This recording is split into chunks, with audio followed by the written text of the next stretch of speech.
看见了吗？那下面有个地方，我们非常想进入，可是用尽了方法都无法成功。不过，有一种动物，它可以进入。这种动物非常的难抓，我们费尽心机，终于抓到了一只。这种动物很聪明，有一定智商，甚至可以被驯服。是什么动物？你很快就知道了。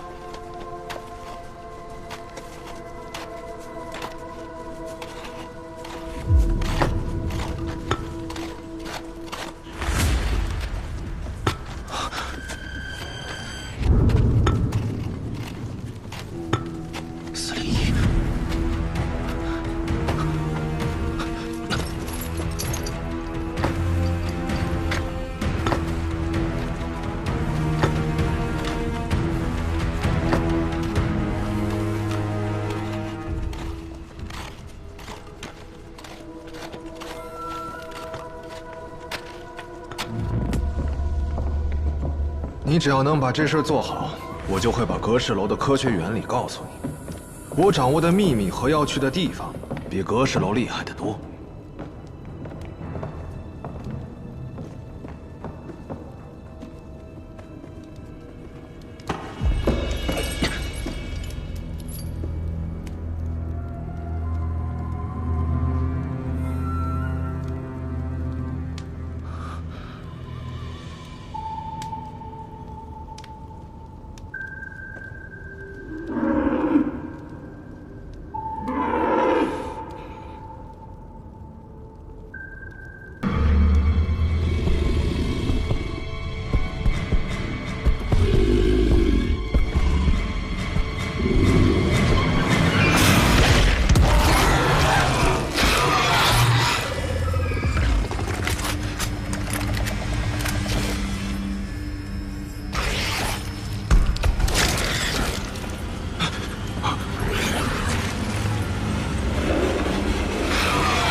你知道吗？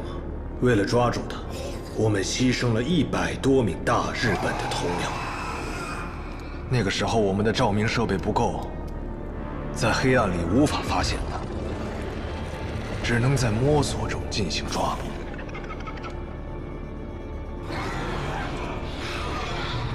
你有什么需要的，找田中君，他会立刻替你补齐装备。但如果你训不好，那就请不要再出来了。只要我驯服好了他，你就会放我离开吗？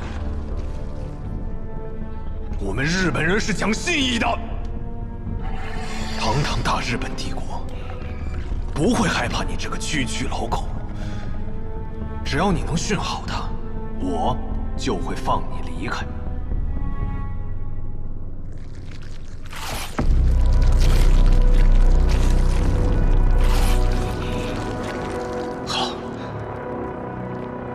我会驯服好他的，期待您的成果。啊，对了，请务必记住，晚上睡觉的时候，千万不要离他太近。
是怎么出来的？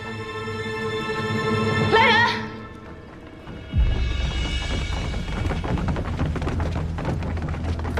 谁敢？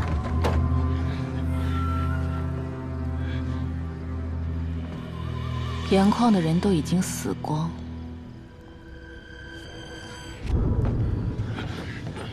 你们若是想下去陪他们，就上来试试。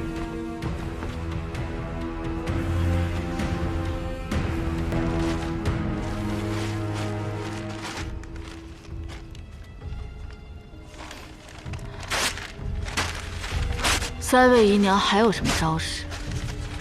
都剑术使出来吧。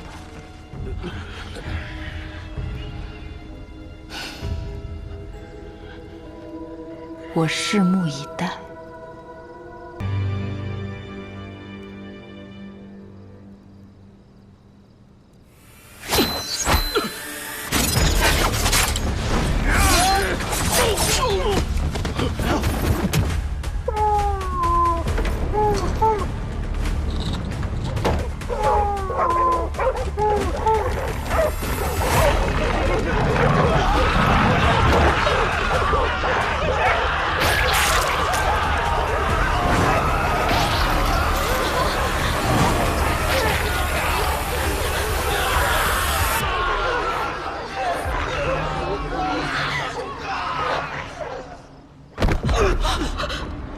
仙姑，姨娘，我是最疼你的。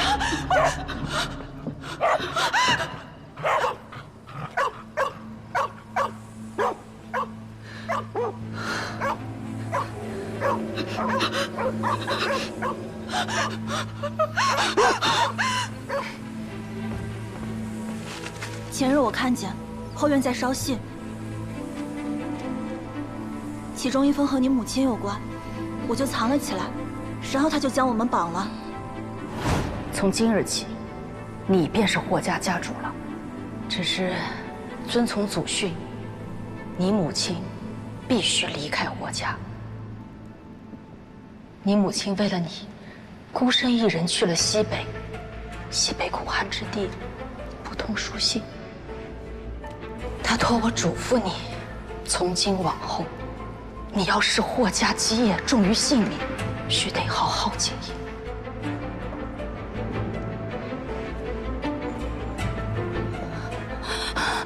年年，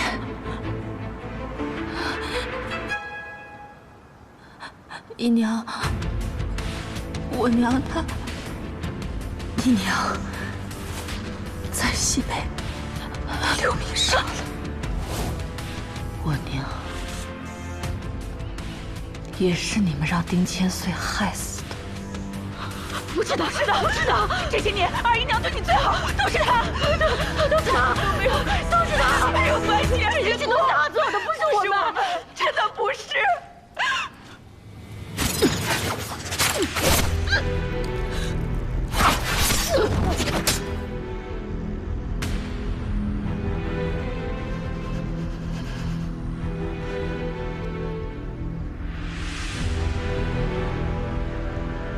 大姨娘，从今日起，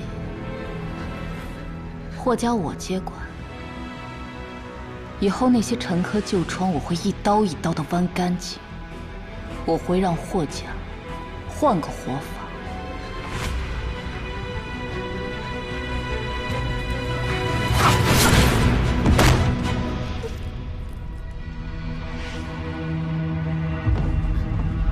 不过霍家的未来，你看不到了。这个东西能在我俩之间瞬间转移。我好像张启山受苦就好了。等一下，是眼睛，它是通过眼睛来回转移的。所以，就算把它调出来，它还是会再次寄生。那刚才那个办法就是没用了，那怎么办？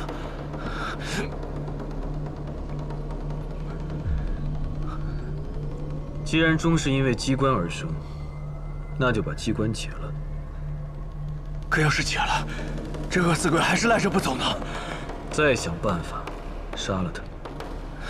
等一下，可要是解了，又出来个新的鬼怎么办？正好吃了他。可下一个鬼是彭乔、龚新火。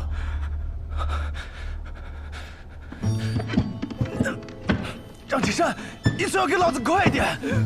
我要饿死了！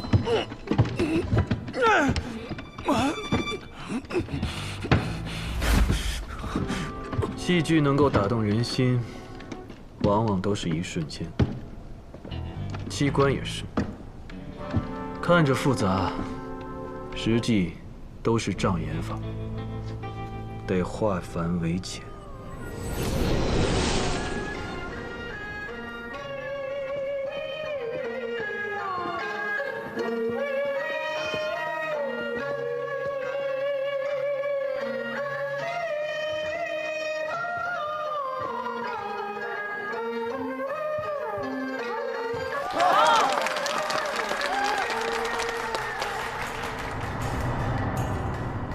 我知道怎么解了。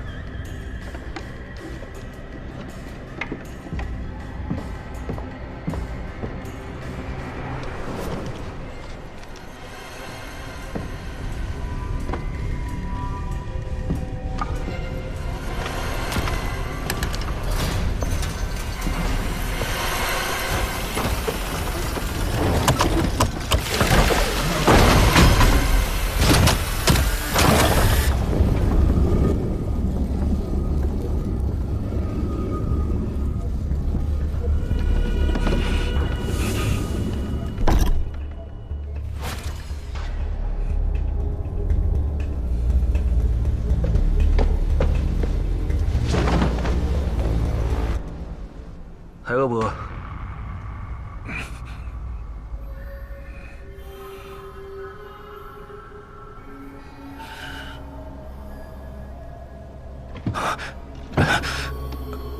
机关解了吗？解了。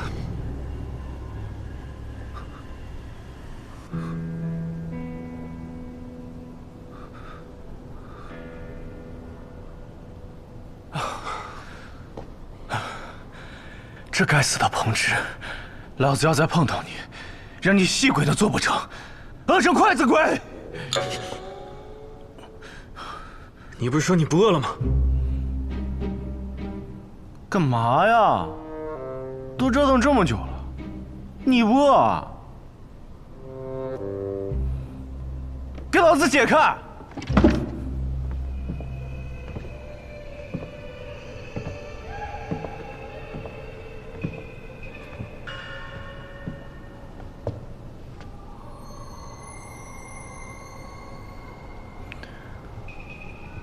啊，儿子高中状元，三娘也能享清福了。这回总该没错了吧？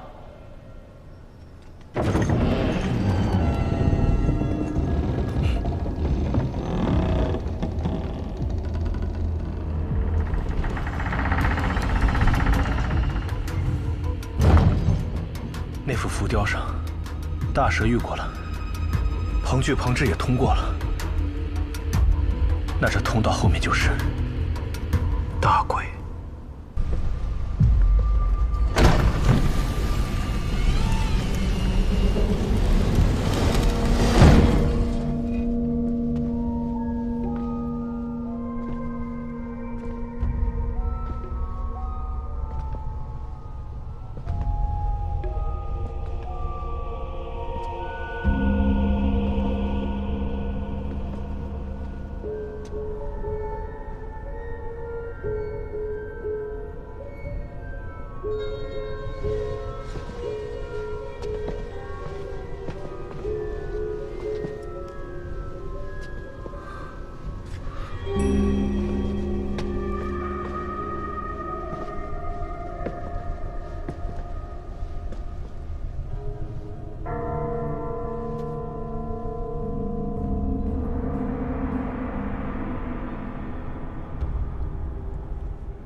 这看上去也不像是有大鬼阎王的样子。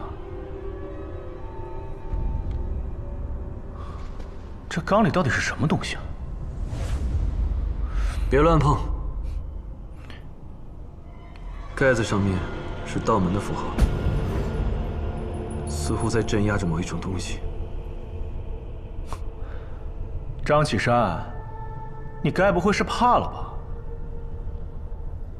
那你开啊，我应该能护得住你。我觉得还是先搞清楚状况，再从长计也不迟。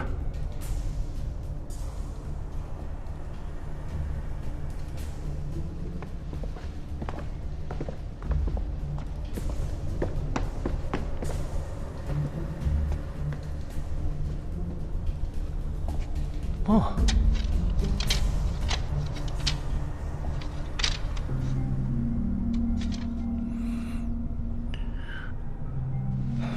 写的什么？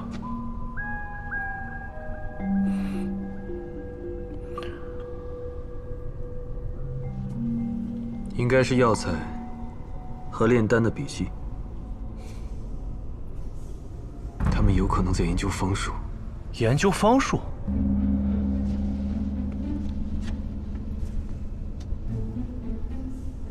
研究方术要这么多水缸干嘛？难道这水缸里藏的都是丹药啊？可这房间里连个炼丹炉的影子都没有啊！也有可能是方氏的试验品。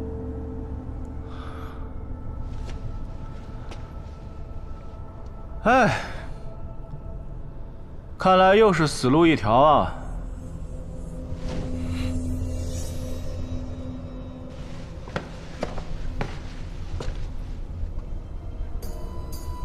哎，这壁画上怎么会有头发呢？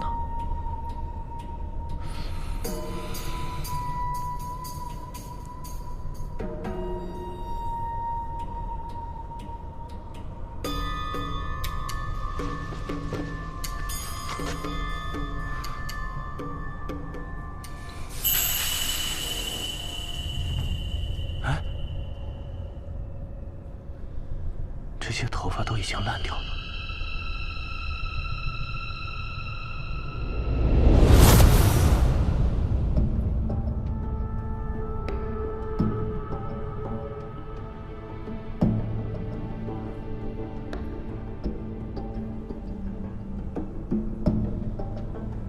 老五，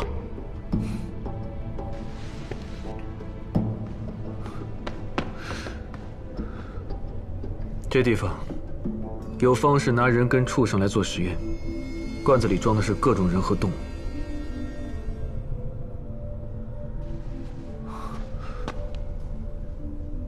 哦，原来是这么回事。方士把炼出来的丹药喂给人和动物吃，结果他们就产生了异象。这里是个监狱，他们把炼出来异变的东西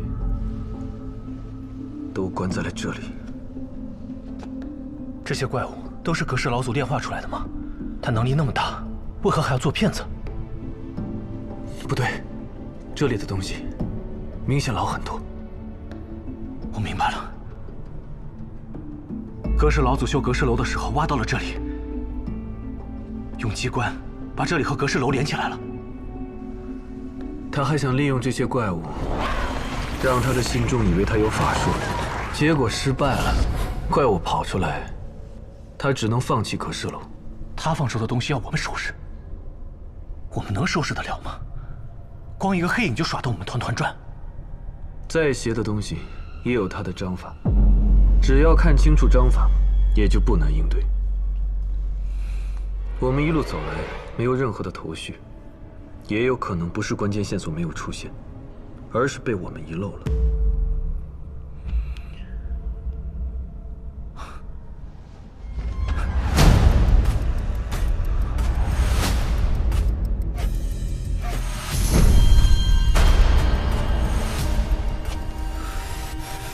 张启山，你跟我来。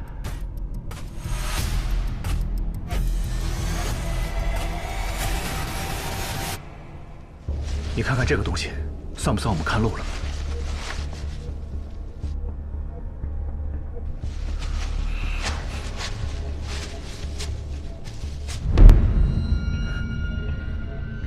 张启山，你说这头发里藏个人，是代表什么？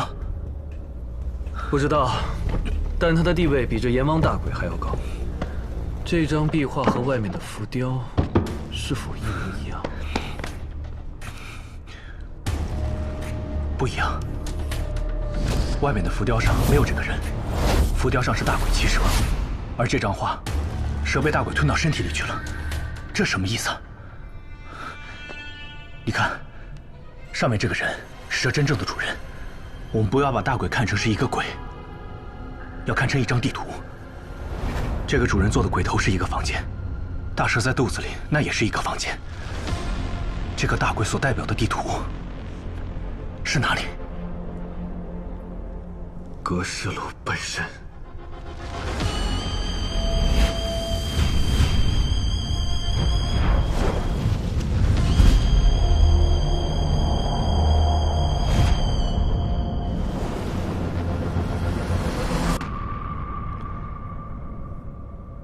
《西游记》杂剧里有过这么一段，说孙猴子改生死簿那会儿，在阴间路过一个叫平度山的地方，碰到个神仙。那神仙戴顶老高的帽子，他的洞府就是修在大鬼的身上，名字叫做殷长生。你看，他就是殷长生。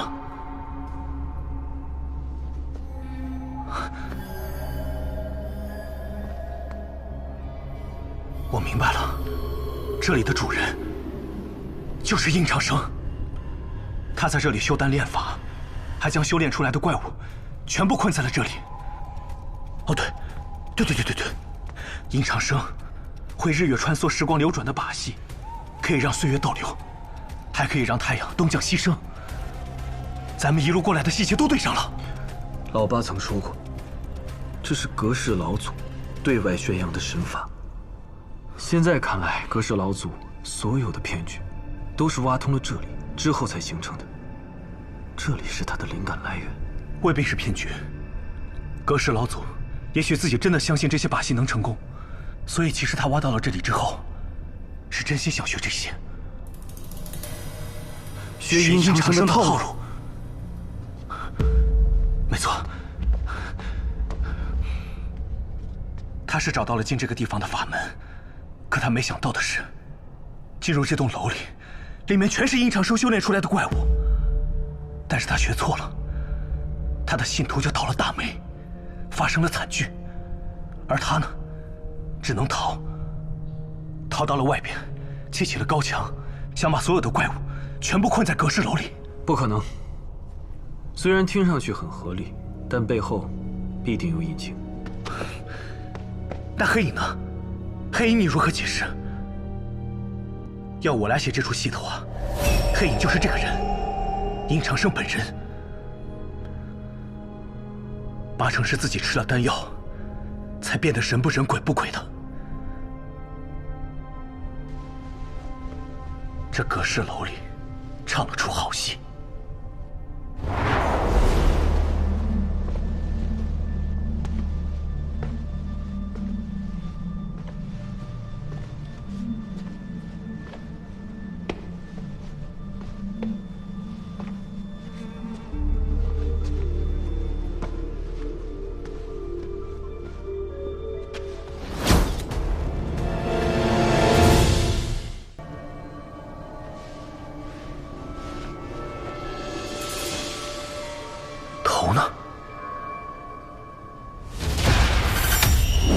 还记得我们进过的水道吗？所以这些是他们的身体，他们的头留在水道里了，身体却在阴间唱戏。这里肯定是被刻意布置的，如果是人为所造的，就不是阴间。恐怕是我对，不是你。可刚刚那条蛇，绝对不是人为所造。佛爷。我们以前可都是同行，这到底像什么地方？你该不会猜不出来吧？也许吧。请分散找找出口。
我这有机关，这里有暗门。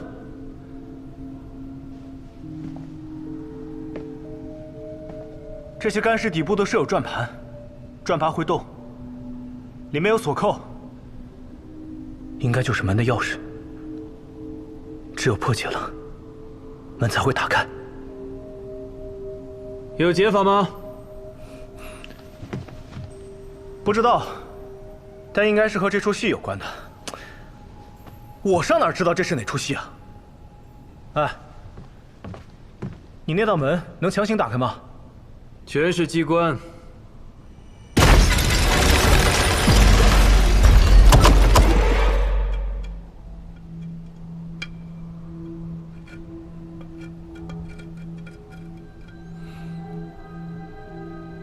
这机关设计的还真挺精妙的。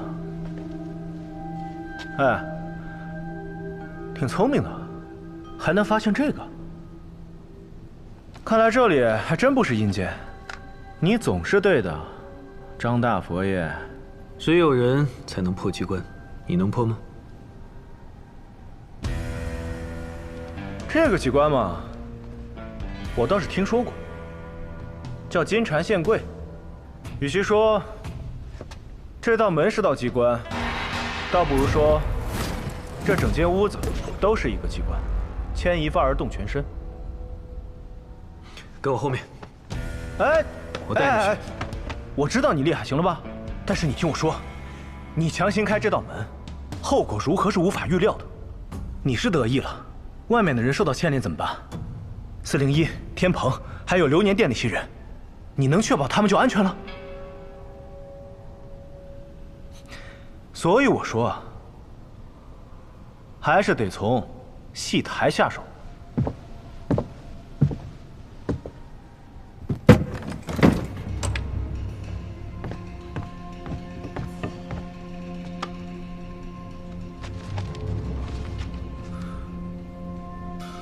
三娘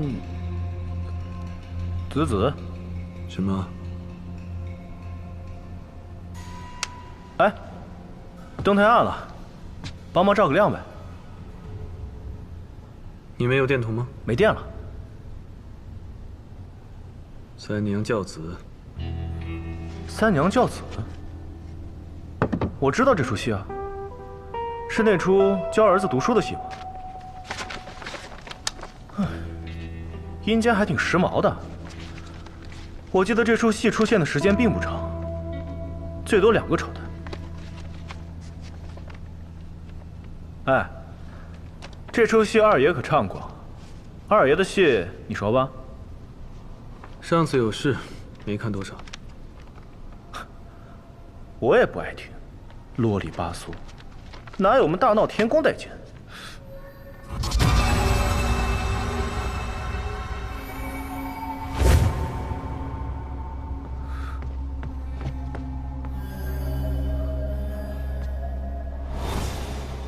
哎，不太对，这戏服的确是三娘教子的戏服，可这盔头不太对。我记得这出戏根本就不戴官帽。重要吗？总之不太合规矩。戏台明明是看戏消遣用的地方，弄成这样真是亵渎。这个阁氏老祖绝对是个大变态。确实变态。我知道他在看什么。他看的根本不是台上的戏，是我们破解机关的戏。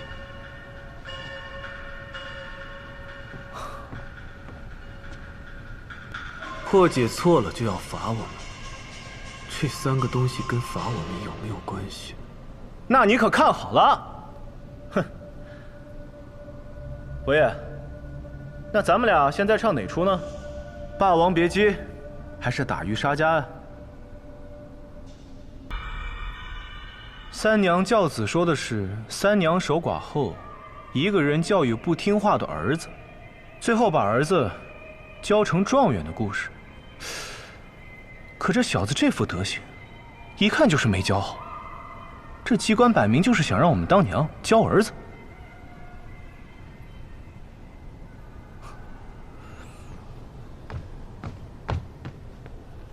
这个法字写在脸上，估错了可能会被罚。别错不就行了吗？棍棒底下出孝子。我们家隔壁开学堂的老头经常这么说。3娘1根。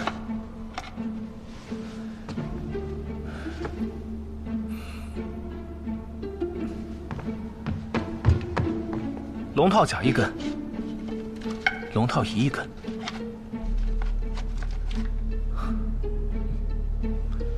这还差不多。五爷小时候过得很艰难吧？这不乱棍打死了。哼，都说佛爷处事公正，行事慈悲。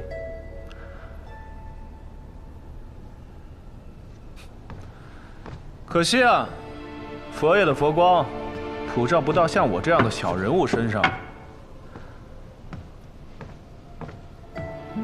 既然普照不到，那长沙有你没你也没区别。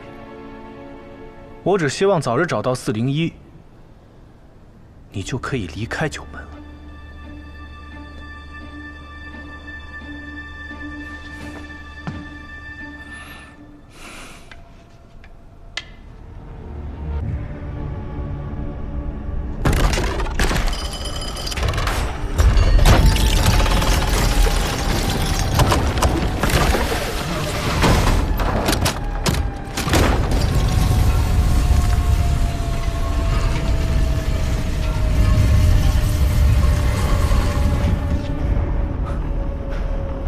看来我在教儿子这方面还是挺有天赋的吧？回去之后还能开个学堂呢。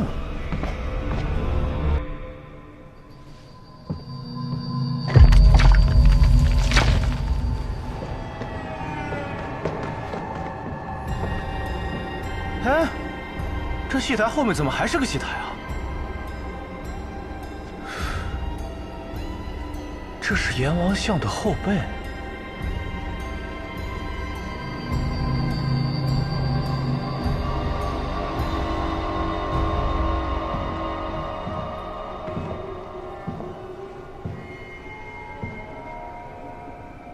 这个应该是三娘轿子的后半部分。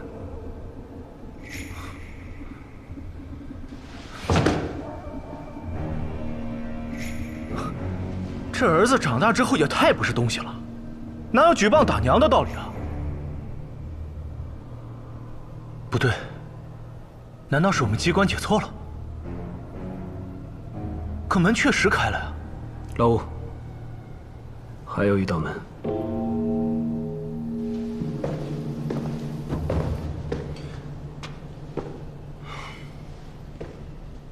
门打不开，恐怕这里是唯一的出口。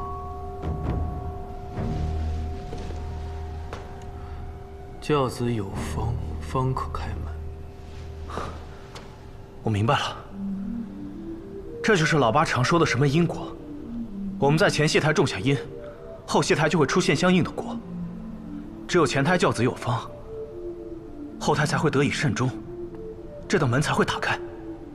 但是我们已经错了1次了，却没受到惩罚。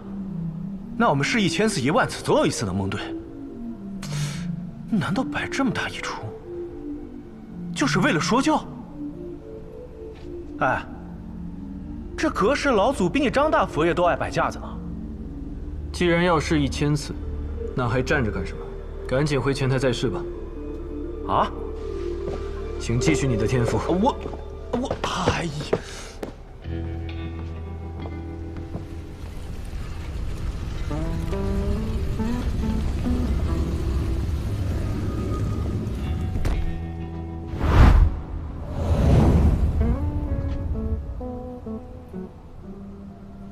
在这戏台上，什么角儿手里拿什么物件，应该是很有讲究的。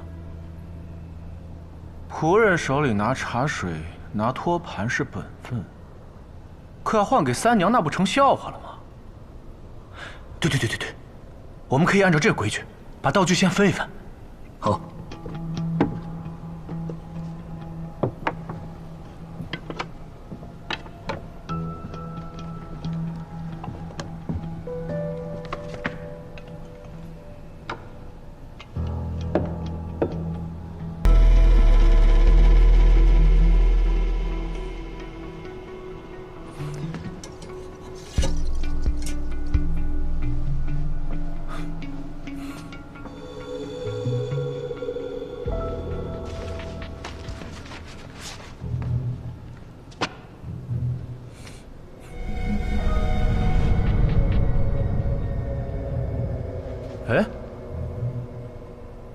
怎么了？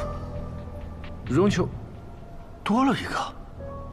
哎，这绒球多了一个，盔头的制式很有讲究，绒球多了一个就不符合规矩了。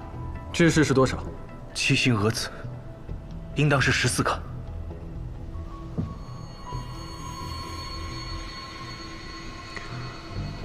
14个。屁！我刚才明明数了，是15个。9、10、11、12、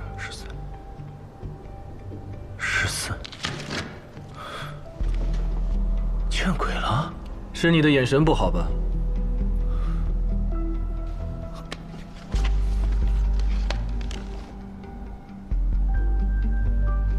难道真眼花了？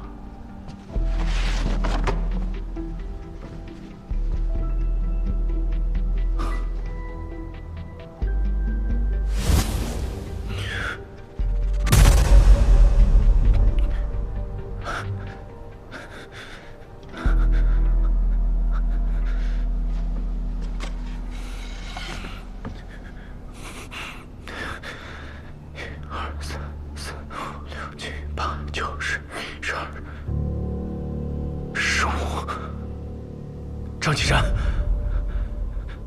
张启山，是15个。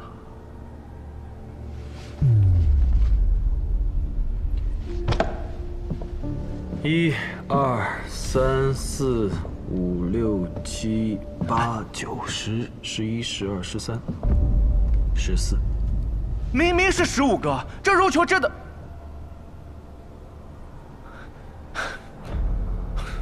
算了，我说什么你都不相信我。